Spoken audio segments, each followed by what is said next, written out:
All right, ladies and gentlemen, welcome to the top 4 of Pro Play Tour Invitational, taking place here in Orlando, Florida. I'm Alex Simo, joined by Mr. Joseph Rothschild, and we are back with 2 Titans in the game going at it in a SPYRAL mirror match. So we have Aaron Furman, which interestingly enough, I said this in the last feature match, I believe, he was the 16th player to get into the top cut, so the last person. He told me that every time he has been in last place of a top cut, he's won that event. And here he is in top 4. And here he is in top 4, absolutely. So he's only 2 wins away from actually keeping that statistic true. I love the statistics. You can just make up anything. It's great.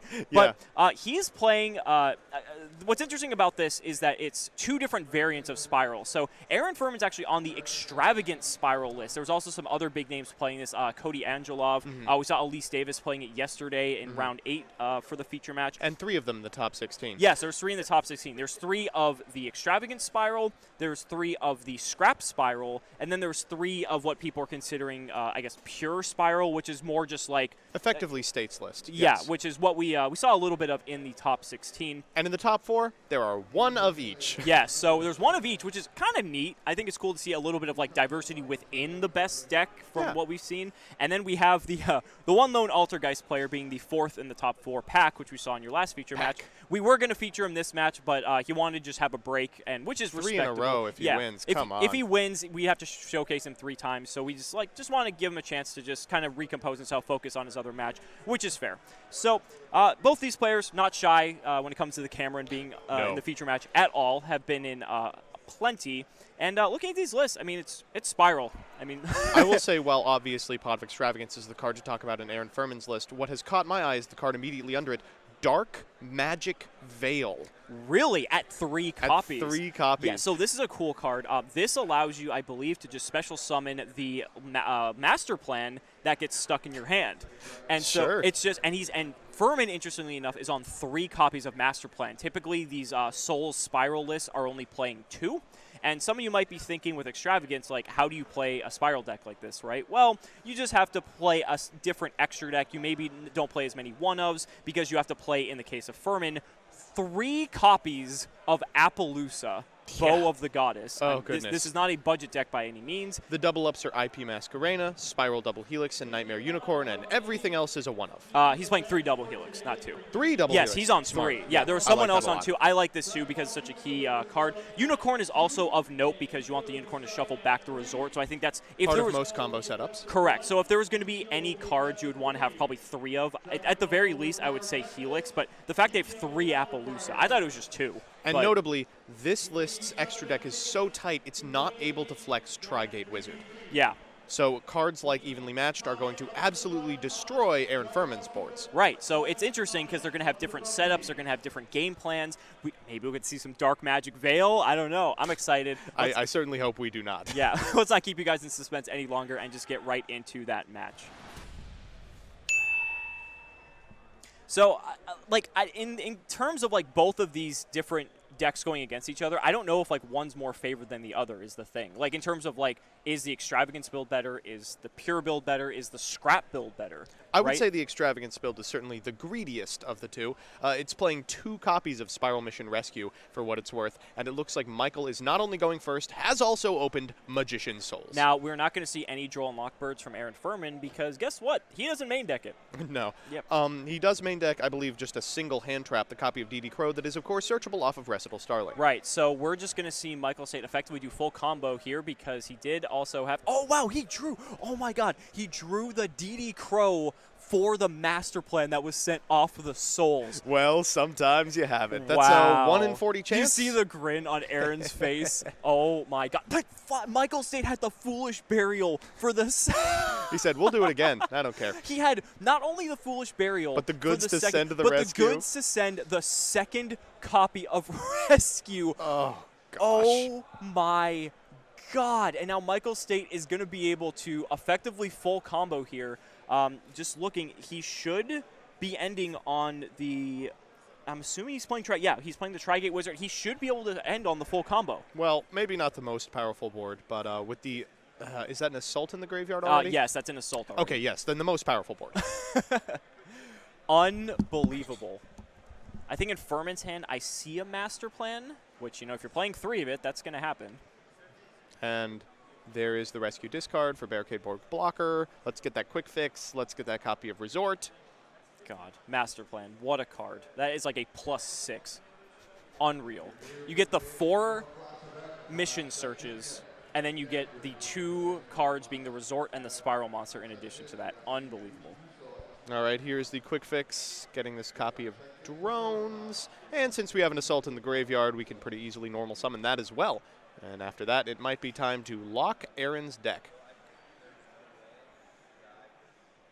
Thinking real quickly, might be bringing back the Master Plan first. The one issue here, it might be the fact that State did have to use an extra rescue, essentially, to kind of play through this DD Crow. Now, thankfully, Furman's the one on 2 rescue. Yeah.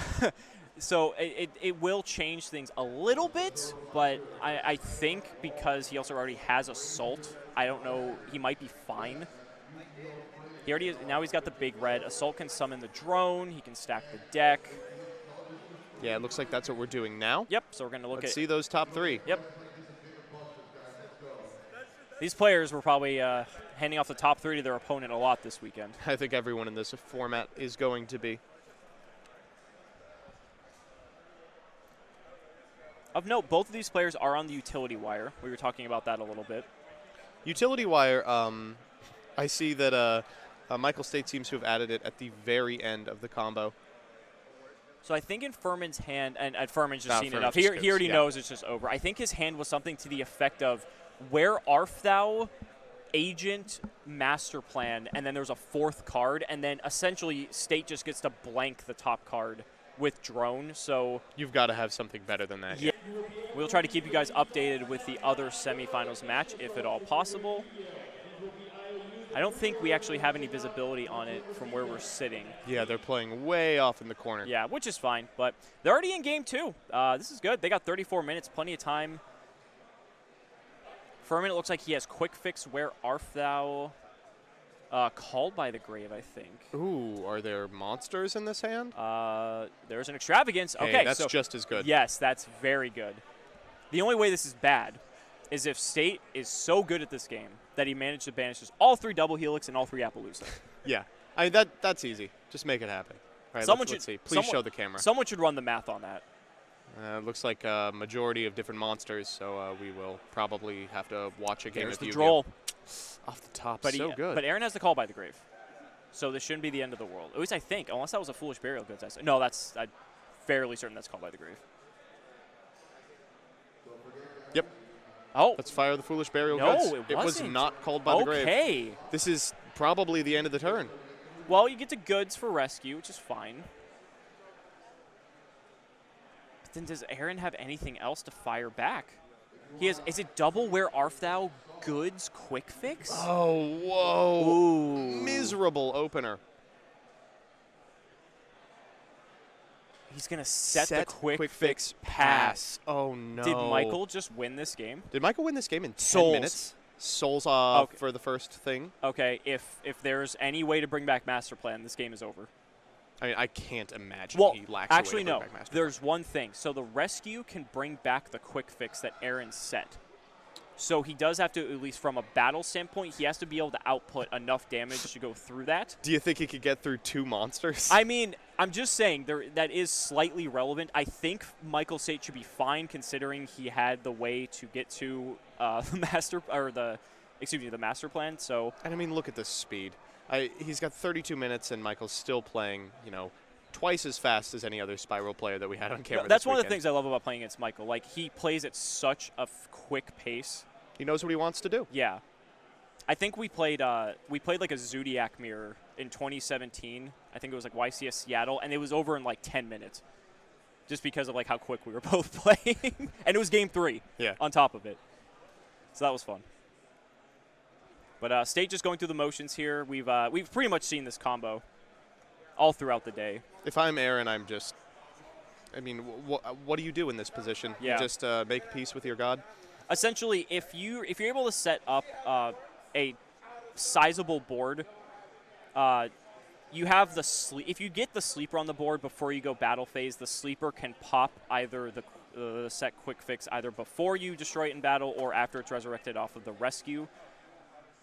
Well, you know your opponent is playing Spiral. You know what they could be setting in the deck. It could really only be one of 3 monsters, and none of them are threatening. No, exactly. I think, like I said, 99% chance this game is over. I don't really see We're just trying to make excuses at this point.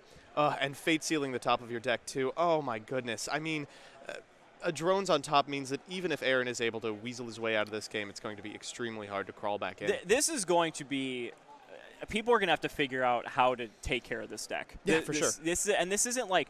for all of you joining us, all 20... Nice crow on the top of your deck, by the way. Yeah. For all 2,750 of you that are joining us, first of all, thank you for spending your Sunday with us. But for those of you wondering, oh, yeah, Spiral just ran rampant at this event. Oh, I'll just main deck Droll and Lockbird. That'll be enough. Pretty much every non-Spiral deck, and even some of the Spiral decks, were maining 3 copies of Droll and Lockbird at this event. Droll and Lockbird sold out at all the vendors, which there are 4 of at this event. It sold out of all the vendors, I think, in the first 2 hours on Friday. Oh, my goodness. We're going from Tough into Appaloosa here. I mean, that's it. Yeah, and this is fine because now you have, since you cleared that, then again, if you do manage to go into Sleeper, Sleeper can just easily clean up. So if we go for Residal Starling here, we actually force Aaron to respond to the activation of the effect. That's even better. With the Rescue in the Graveyard. Yep. Otherwise, we're going to have the DD Crow. Of course, he's going to do that. But now the monster's on the field and is ripe to be destroyed. And we have a Crow of our own! Wow. And that's going to be it. So Veil and 2 Where Art Thou and a big red. And, you know, honestly, we did talk about this a lot yesterday where this is one of the problems with Spiral. Like, sometimes you get these just shockingly unplayable hands. Yeah. And that was a testament to one of those hands. You know, it turns out playing about 15 cards you intend to search over the course of the turn means that sometimes you're going to draw cards that you intend to search and not the ones that you want in your opener. Yeah. Dark Magic Veil with none of the cards that it turns on. You know, Where Art Thou without any way to activate them profitably. Yikes. Yeah. A 10-minute sweeper for Michael State. I think that actually might have been the quickest game we've casted all weekend. All weekend, for sure. Yeah. I mean, we've had a lot of really long games. We've had very few that lasted less than that. Yeah, and it's maybe like, ever. And it's like, is this going to be the format? Like, I really hope this isn't what this devolves into. But for what it's worth, I mean, Michael State really proved that even in the mirror, there are ways to get pretty specific, clear advantages over your opponent. Absolutely. Through heads-up play, through next leveling your opponent, and through deck building. And through opening Droll and Lockbird. Yeah, that too. That's important. I feel like that's really important. Okay. Well, again, Aaron isn't maining it. Michael is. And you know what? It helps to draw it, too. It does. Yeah. But if you don't main deck it, that's a whole game that you could potentially lose because you didn't decide to main it. But to be fair to Aaron, I understand why you don't because you're playing a combo deck. You want to just play as many consistency cards to achieve your combo to ensure that you're going to see the highest success rate of probability of resolving that combo. So, I mean, that's a perfectly understandable decision. I think when we were looking through the top 16 deck profiles yesterday, half of the Spiral decks were – or excuse me – there was like 30% of the Spiral decks that did top were main decking Droll, and the other 70% were not. So, and of course, everything that wasn't Spiral was main decking. Yes, all the other decks were maining Droll. For those of you just joining us, we'll just quickly run down the top 16 again. It was 9 Spiral, 2 Altergeist, a Danger Lunalite, a Dinosaur, a Cyber Dragon Orcust, a Salamangreat, and a Goki.